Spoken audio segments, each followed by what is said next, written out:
没有 Insta 怎么拍车内变装？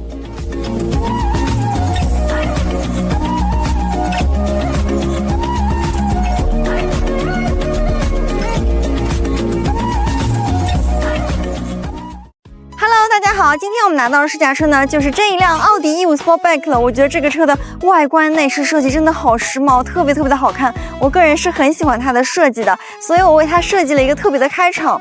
那在之前的视频中已经和大家分享过了它的静态体验和价格配置分析。那今天我们拿到试驾车，就来给大家分享一下它的动态感受。首先，我们就在上海市区来实测一下它的 Momenta 驾驶辅助系统到底好不好用。顺便我们再来测一下它的电耗，所以我们首先在超充站先把它喂饱喽。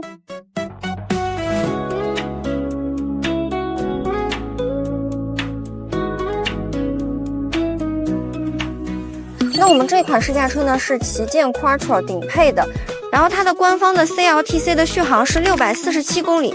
那我们今天把它充满之后，它的表显预估续航是527、26这样的一个续航，就是说它的表显续航可能是按照 WLTC 的工况来算，就是给的比较保守。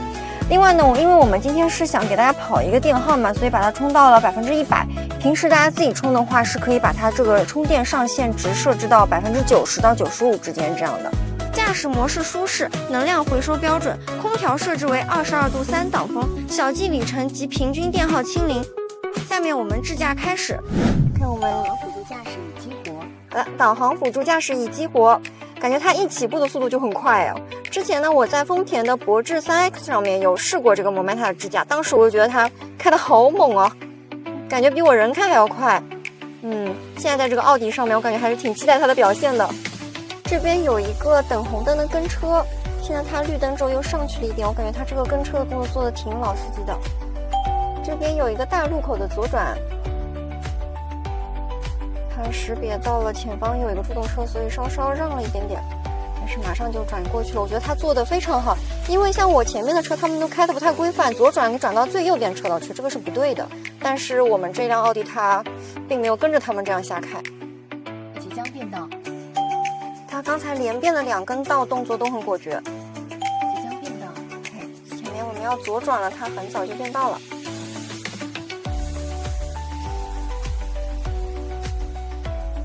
我觉得他的动作有点怪怪的，好像。他这个我踩一下刹车。操控。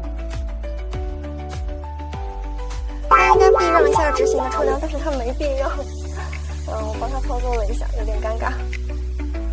好，那这个左转转的我觉得也非常好，转过来之后马上就提速了。它在小路上基本上可以保持在50几的时速这样开。而这边它这个右转弯稍微有点压中间的实线了。好，前面有个大货车，很穿，不知道它会不会刹车，有点吓人。您正在控制车辆，请注意安全。是那个大货车，我是早就看见了，但是我感觉驾驶已激活，我感觉他可能Momenta没有看到，不知道咋的又闪了一下。前面其实车道线并不清晰，但是它转的还挺好的。像这个路口的话，它也转得很果决。这段路限速40，它开35，挺保守的。然后我们前方会有2.9公里的直行，再进入嘉闵高架。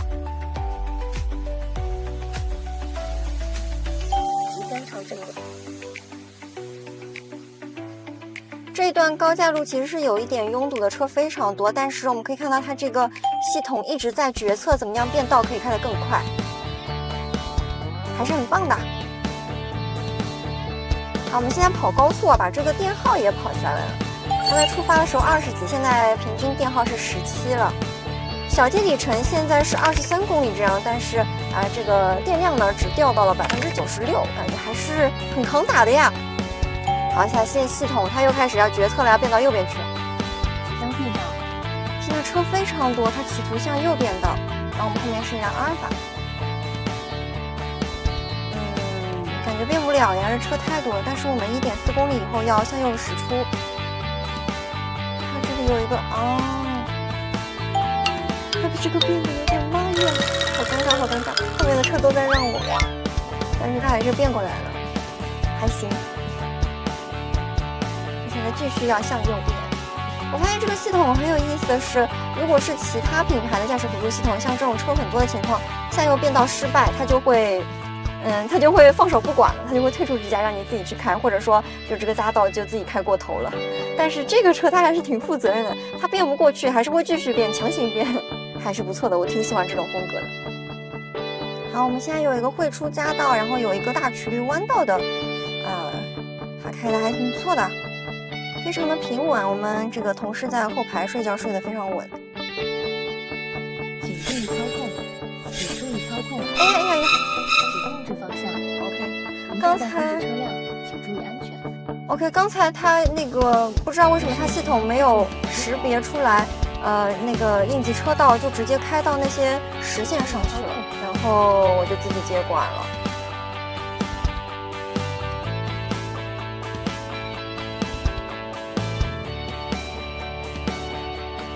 刚才那个右转做的也很不错。我们现在还有10分钟就要开到目的地了。其实我觉得这一整一段路的难度并不是特别低，因为都是地面道路，而且两边的车还挺多的，还有很多的工程车、大货车都是遍布周围啊。但是它也是通过各种变道决策来提升通行效率。导航辅助驾驶即将退出。我们到第一个目的地了，它的驾驶辅助测试告一段落。那么回程的部分我就自己开了。刚才驾驶辅助的部分呢体验完了，后半程呢就由我人开回去了。我觉得这一套 Momenta 的通行效率真的非常高，有点东西的。我觉得它整个开车的这种风格就特别像大家早晨上班的那种，就是谁要加塞他也不服气不让，然后开的还都挺快的。然后呢，前面是红灯，他也不会特别慢的溜过去，基本上跟人开没有太大的区别了。我觉得这套 Momenta 真的是可以跟华为乾坤 ATA 4.0可以平分秋色，一决高下了。就是它里面，可能稍稍还是会有一点点小错误，就是它在转弯的时候会出现压实线2次，中间还有一次是大货车横穿，但是被2棵树挡住了，所以它自己有迟疑。大体上来讲的话，我觉得挑不出什么毛病，真的非常棒。接着呢，来聊一聊驾驶感受。就是最近1个礼拜，这辆车一直在我们公司里面，同事大家一直都在开，对这辆车的驾驶感受评价都很不错。那我们这一款呢，可能是顶配的，所以它是带空悬和 CDC 的。我觉得它这个底盘滤震的质感真的非常的舒适。我前段时间刚刚试驾了一辆价格不便宜的自主品牌新势力的电动车，它同样也带有空悬和 CDC， 但是它这个滤震就还是有点零零碎碎的。但是我们这辆奥迪今天下车库什么经过很多减速带，它减速带如果是我开我自己的宝马，它是砰砰2下的，但是这辆奥迪它这个就滤得非常的舒服，跑高速也挺舒服的。总结一句话就是挺有豪华车的底盘质感的。那我们这辆车呢，它不仅有悬架的软硬可调，同时呢它还有整体的主动转向，也就是说它的后轮可以帮助一起转向，就它可以让你在高速变道的时候更稳，然后窄路掉头的时候更灵活，就让它的 Quattro 更上一层楼。另外呢，作为一款双电机4驱的车型，它的100公里加速达到了3.4秒，其实就是跑车级别的加速了。你平时开它在高速上面变道超车，真的是完全不用受任何的气。这个动力说来就来，说走就走。那当然现在电动车越来越多了，可能加速也不怎么稀奇，但是有一句话说得很好，就是在电动车的时代，马力来的轻而易举，但是随之而来的是不是危险也来得更容易了呢？所以说相比大马力来得快，它的电控是不是能做好，在电动车的时代也是同样重要的。我觉得这也是很多人依然会去选择传统豪华品牌一个非常重要的原因，就是开着让人放心踏实。另外呢，我们这款车型呢也是选装了这个电子外后视镜的，它在车内有2个屏幕。我发现它设计有一个很有意思的点，就是当你打转向灯的时候，它对应方向的这个后视镜的屏幕就会放大一圈。那么在平时正常行驶的时候，它这个视角又会变成一个广角的视角，就感觉还挺贴心的，但是是可以在车辆设置里面去调整的。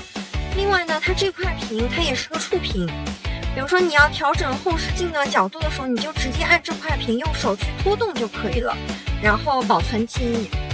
非常的方便。其实我一开始看到这个电子外后视镜的时候，也是觉得有点不适应，但实际上它在暴雨和黑夜的时候就非常管用了。好了，一顿夸完之后呢，我要给它挑一点小毛病了。首先呢，就是这个位置的无线充电，它居然没有给手机设置风冷，就导致我的手机放在这儿就一直很烫，所以充电效率也很低。这个应该在改款车型里面稍微优化一下吧。第二个想挑的小刺就是它的表显续航里程不能设置是 CRTC 还是 WLTC 工况。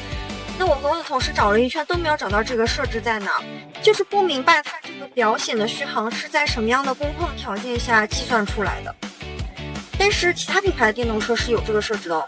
好，我们现在即将到达终点，现在小计里程是108公里。我们这款车因为是顶配嘛，双电机4驱，再加上堆料也比较足，所以它的电耗会高一些。其他的版本官方电耗是14、15这样，那我们这一款是16.8度每100公里。那现在表显的电耗是17.4，我感觉这个显示还挺正常的。那我们最终答案还是要到充电站去揭晓啦。